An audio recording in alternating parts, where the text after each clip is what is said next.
Everyone, welcome to Explore Science. आज हम chapter number 2 class 6 के बारे में डिस्कस करेंगे। इसकी एक वीडियो ऑलरेडी हम लोग अपलोड कर चुके हैं। अगर आपने वो वीडियो नहीं देखी है, और भी अलग अलग क्लासेस की प्लेलिस्ट उसके अंदर अवेलेबल है। अगर आपने अभी तक वो नहीं देखा है तो प्लीज देखिए और उसे लाइक, शेयर एंड सब्सक्राइब करें। चलिए आज हम इसका पार्ट 2 कंपोनेंट्स ऑफ फूड का पार्ट 2 स्टार्ट करते हैं। पार्ट 1 ऑलरेडी आपके यूट्यूब चैनल में आ चुका है और उसका लिंक मैं डिस्क्रिप्शन बॉक्स में भी दे दूंगी। चलिए नाउ लेट्स स्टार्ट। आज हम पढ़ेंगे बैलेंस डाइट के बारे में। आज का हमारा टॉपिक जो रहेंगे, जो हम कवर करेंगे, balance diet, deficiency disorder and cooking habits. आज हम ये 3 के बारे में बेसिकली डिस्कस करेंगे और उसके बाद हमारा ये चैप्टर खत्म हो जाएगा। Now start with balance diet. Balance diet क्या होती है? The diet in which right nutrients is present in right amount। आप लोग चाहें तो इस डेफिनेशन को राइट भी कर सकते हैं। बैलेंस डाइट क्या होती है? एक ऐसी डाइट, ऐसी डाइट जिसमें राइट न्यूट्रिएंट प्रेजेंट होता है राइट अमाउंट में। मतलब जो न्यूट्रिएंट्स हमें चाहिए होते हैं, हमारी बॉडी को चाहिए होते हैं, हम उनके बारे में ऑलरेडी पढ़ चुके हैं। पार्ट 1 में कौन कौन से वो न्यूट्रिएंट्स होते हैं? Carbohydrates, fats, proteins, minerals and vitamins. इनके बारे में हम पार्ट 1 में पढ़ चुके हैं। अब जो राइट न्यूट्रिएंट्स आपके राइट अमाउंट में होने चाहिए, ऐसी डाइट को हम क्या कहते हैं? Balanced diet. ऐसी डाइट को हम क्या कहते हैं? Balanced diet. ठीक है, हमें हमेशा बैलेंस डाइट लेनी चाहिए कि हम जो खाते हैं उसका प्रॉपर अमाउंट और जो हम खा रहे हैं उसकी प्रॉपर क्वांटिटी हमारे बॉडी के अंदर जानी चाहिए। ये एक फूड पिरामिड होता है जिसमें सबसे लोअर पे, मतलब सबसे ज्यादा अमाउंट में हमें क्या खाने चाहिए? सीरियल्स, जैसे कि राइस, मेज, व्हीट, जो भी हमारे बेसिकली जो हमें कार्बोहाइड्रेट्स प्रोवाइड करते हैं, ऐसे फूड जो हमें एनर्जी प्रोवाइड करते हैं उन्हें हम कार्बोहाइड्रेट्स कहते हैं। उन्हें हमें ज्यादा से ज्यादा अमाउंट में खाना चाहिए। उसके बाद हमें फ्रूट्स एंड वेजिटेबल्स का इनटेक करना चाहिए। उसके बाद मतलब इतनी अमाउंट में सबसे ज्यादा, अगर आपकी एक प्लेट है जिसमें आप खाना खा रहे हो, उसका खाने की सबसे ज्यादा अमाउंट किसके होनी चाहिए? सीरियल्स की। उसके बाद फ्रूट्स एंड वेजिटेबल्स की। Then milk and its products. ठीक है, मिल्क प्रोडक्ट्स में कौन कौन आते हैं? जैसे कर्ड, मिल्क, पनीर, और जो भी मिल्क से रिलेटेड या मिल्क से बनी हुई जो चीजें होती हैं वो किस में आती हैं? आपके मिल्क प्रोडक्ट्स में। ठीक है, और सबसे लास्ट में हमें फैट्स का कंजप्शन हमें सबसे ज्यादा कम करना चाहिए। फैट्स में क्या आता है? घी, butter, vegetable oil, mustard oil, या जो भी फास्ट फूड बेसिकली किस में बनाया जाता है? फैट्स में। हमें इन सब का कंजप्शन सबसे कम करना चाहिए। तो जब कभी भी आप खाना खाएं या फिर जब कभी भी आप अपनी डाइट लें तो आपको इन सब रेशियो का हमेशा ध्यान रखना चाहिए कि आप एनर्जी गिविंग फूड्स सबसे ज्यादा खाएं, फास्ट फूड सबसे कम खाएं, और अपनी डाइट के अंदर आप milk products and fruits and vegetables को भी इंक्लूड करें। तो बेटा अभी हमने आज का जो हमारा फर्स्ट टॉपिक था हमने उसे कवर कर लिया है। ठीक है, अब हम पढ़ेंगे डेफिशिएंसी डिसऑर्डर या डिजीज कह सकते हैं हमें। डिसऑर्डर क्या होता है? जब कभी भी कोई भी पार्ट बॉडी का प्रॉपर फंक्शनिंग नहीं करता, या फिर कोई भी जो हमारा मतलब हमें डिजीज कब हो जाती है? जब हमें कोई प्रॉब्लम हो जाती है या हमारा कोई भी बॉडी पार्ट होता है वो अच्छे से काम नहीं कर रहा होता, तो उसे हम क्या बोलते हैं? डिसऑर्डर या फिर डिजीज। डेफिशिएंसी डिसऑर्डर मतलब ऐसा डिसऑर्डर जो किसी की डेफिशिएंसी की वजह से हो। मतलब डेफिशिएंसी मीन्स बेसिकली कमी, जो किसी की कमी की वजह से हो। कोई भी सब्सटेंस हो सकते हैं, उनके बारे में मैं पढ़ूंगी। इस चैप्टर में हमें क्या पढ़ना है कि जो वेरियस न्यूट्रिएंट्स होते हैं उनकी डेफिशिएंसी की वजह से जो डिसऑर्डर होते हैं वो इस कैटेगरी में आते हैं। ठीक है, तो इसकी डेफिनेशन देखिए आप सब लोग। The disorder which arises due to deficiency of a particular nutrient or a set of nutrients। देखो हमें ये डिजीज, ऐसा डिसऑर्डर जो हमें कब होता है, जो अराइज होता है, मतलब जो हमें होता है जब कभी भी डेफिशिएंसी होती है हमें या तो पर्टिकुलर न्यूट्रिएंट की या फिर अ सेट ऑफ न्यूट्रिएंट, जो मतलब दो या दो से ज्यादा न्यूट्रिएंट्स की भी हमें कमी हो सकती है, उसकी वजह से जो डिसऑर्डर होता है उसे हम क्या बोलते हैं, डेफिशिएंसी डिसऑर्डर। ठीक है, जैसे एग्जांपल देखिए आप सब लोग, प्रोटीन्स की कमी की वजह से जो डिजीज होती है उसे हम बोलते हैं क्वाशिकोर। जो प्रोटीन्स की कमी की वजह से जो डिजीज होती है उसे हम क्या बोलते हैं, क्वाशिकोर।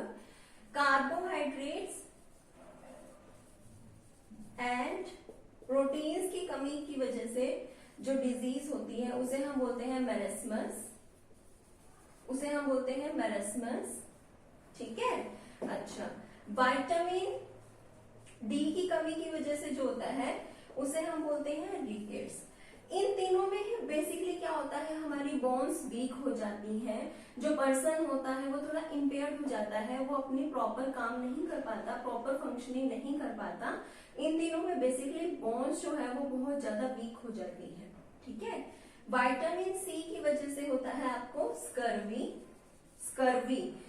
एक ऐसी डिजीज है जो ब्लीडिंग ऑफ गम्स, मतलब स्कर्वी में क्या होता है, ब्लीडिंग ऑफ गम्स, जो हमारे मसूड़े होते हैं पिंक कलर के, लाइट पिंक कलर के, जिसके अंदर हमारे टूथ एम्बेडेड होते हैं, उनमें ब्लीडिंग हो जाती है, मतलब कि उनके अंदर खून आना स्टार्ट हो जाता है। ठीक है, आयरन की कमी की वजह से कौन सी डिजीज होती है, अनीमिया। ठीक है, अनीमिया क्या होता है, जब हमारी बॉडी के अंदर खून की कमी हो जाती है जिसकी वजह से हम थके थके महसूस करते हैं और हम कोई काम भी नहीं कर पाते हैं, तो वो क्या डिजीज होती है, अनीमिया। ठीक है, कैल्शियम की कमी की वजह से हमारे बोन्स एंड टीथ क्या हो जाते हैं, वीक हो जाते हैं। ठीक है, बोन्स एंड टीथ क्या हो जाते हैं, कमजोर हो जाते हैं। ठीक है, तो ये कुछ एक डेफिशिएंसी डिसऑर्डर्स है, आपको इनको याद रखना है। ठीक है, तो बेटा डेफिशिएंसी डिसऑर्डर्स क्या होते हैं, ऐसे डिसऑर्डर्स जो किसी भी न्यूट्रिएंट या फिर एक से ज्यादा न्यूट्रिएंट्स की कमी की वजह से होते हैं, उन्हें हम क्या बोलते हैं, डेफिशिएंसी डिसऑर्डर। ठीक है, बैलेंस डाइट हम पढ़ चुके हैं, डेफिशिएंसी डिजीज हम लोग कर चुके हैं। ठीक है, अगर आपको कोई डाउट है तो आप उसे कमेंट सेक्शन में डाल सकते हैं। अब है बेटा कि ये तो मैंने पढ़ाया आपको डेफिशिएंसी। ठीक है, पर समटाइम्स क्या होता है, हम एक्सेस ऑफ न्यूट्रिएंट्स का इनटेक कर लेते हैं। ठीक है, जब कभी भी हम बहुत ज्यादा न्यूट्रिएंट्स को कंज्यूम करते हैं और हम उतना वर्कआउट नहीं करते हैं या उतना ज्यादा कंज्यूम नहीं करते हैं, मान लो आप खा तो बहुत सारा खाना रहे हो बट अगर आप उसे कंज्यूम नहीं कर रहे हो, ठीक है, तो उसकी वजह से एक डिजीज होती है, उसे हम बोलते हैं ओबेसिटी मतलब कि आप बहुत ज्यादा क्या होते हो, बहुत ज्यादा फैटी हो जाते हो या बहुत ज्यादा मोटे हो जाते हो, वो क्या होता है आपका ओबेसिटी। और जो पर्सन को ओबेसिटी होती है उसे हम क्या बोलते हैं, ओबीस, कि वो पर्सन कैसा है, ओबीस। ये कब होता है, जब आप प्रॉपर एक्सरसाइज नहीं कर रहे हो और बहुत ज्यादा खाना खा रहे हो। ठीक है, as per WHO world Health organisation के कहने के अनुसार, वर्ल्ड हेल्थ ऑर्गेनाइजेशन क्या होती है, World Health Organization World Health Organization ये एक ऐसी संस्था है या फिर एक ऐसी कमिटी है जो पूरी ऑल ओवर द वर्ल्ड जो भी हेल्थ से रिलेटेड प्रैक्टिसेस होते हैं उन्हें अडॉप्ट करने को कहती है। ठीक है, अभी जैसे कोरोना वायरस से रिलेटेड भी जो गाइडलाइंस है वो WHO ने दी है। तो WHO के मुताबिक या एज पर WHO किसी भी अडल्ट पर्सन को या किसी भी यंग पर्सन को minimum 60 minutes of physical exercise करनी चाहिए। ठीक है, हर किसी को daily 60 minutes of physical exercise करनी चाहिए। मतलब कि it can be anything, you can do yoga, ठीक है, you can go for walking, you can go for running, you can go for any aerobic exercise, but as per WHO आपको 60 minutes of exercise daily करनी चाहिए। तो देखो nutrients को मैंने अभी बताया स्टार्टिंग में ही कि न्यूट्रिएंट्स को आपको हमेशा राइट अमाउंट में लेना चाहिए। कम में लोगे तो डेफिशिएंसी हो जाएगी तो उस न्यूट्रिएंट्स की आपको ऊपर से सप्लीमेंट्स या दवाइयां शुरू करनी पड़ेंगी। ठीक है, और अगर आप एक्सेस लोगे तो आप मोटे हो जाओगे, ओबीस हो जाओगे, वो भी एक टाइप का डिसऑर्डर ही है। ठीक है, अब है बेटा आपकी कुकिंग हैबिट्स कि जो हम देखो हमें हमेशा पता है, हमें हमेशा खाने को कुक करके खाना चाहिए, मतलब फूड को हमें रॉ नहीं खाना चाहिए, उसे कुक करना चाहिए। ठीक है, जैसे कि मिल्क है, मिल्क में भी समटाइम्स क्या होता है, कोई ना कोई मतलब एक्स्ट्रा ऑर्गेनिज्म या बैक्टीरिया आ जाता है।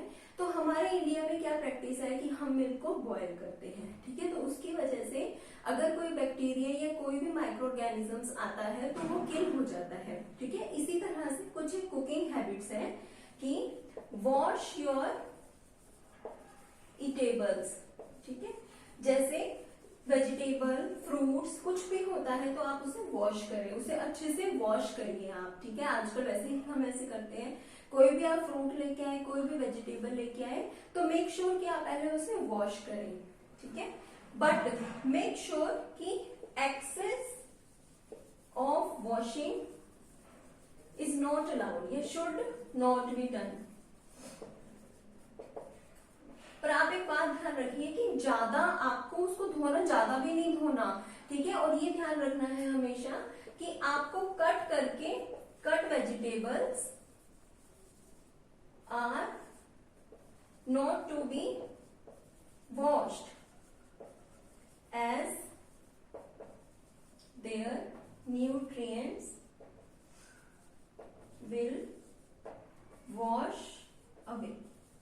देखो वॉश तो करना है, पर जब आप उसे लेके आए हो तब आपको कंप्लीट ही वॉश करना है।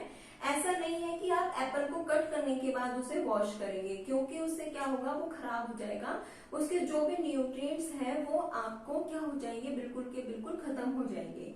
ठीक है, तो आपको क्या करना है, वॉश करना है, बट एक्सेस में भी नहीं धोना, इतना धोते गए कि उसके सारे न्यूट्रिएंट्स ही खत्म हो गए, then it will be also a useless task. ठीक है, अच्छा उसके बाद आपको क्या करना है बेटा, ओवर कुकिंग नहीं करनी। ओवर कुकिंग मतलब खाने को पकाना है, बट इतना भी नहीं पकाना कि ओवर कुक कर दिया कि उसके न्यूट्रिएंट्स हैं वही डिस्ट्रॉय होंगे, क्योंकि बेसिकली हम फूड इसीलिए तो खाते हैं ताकि हम न्यूट्रिएंट्स को ऑब्टेन कर सकें। अगर आप उन न्यूट्रिएंट्स को ही किल कर रहे हो, न्यूट्रिएंट्स को ही खराब कर रहे हो, तो देन इट्स यूजलेस। ठीक है, तो उसको आपको खाने का कोई मतलब नहीं बनता। तो आपको जब कभी भी आप कुकिंग करें या जब कभी भी आप कुछ खाते हैं तो इन सब बातों का आपको ध्यान रखना है। ठीक है, इसके साथ ही हमारा ये वाला चैप्टर जो है वो खत्म होता है। अब आप सुनिए मेरी बात। देखो इस चैप्टर में हमने बेसिकली पहले न्यूट्रिएंट्स के बारे में पढ़ा कि न्यूट्रिएंट्स कौन कौन से होते हैं, carbohydrates, fats, proteins, vitamins, minerals, ये सब हमने पढ़ा। ठीक है, उसके बाद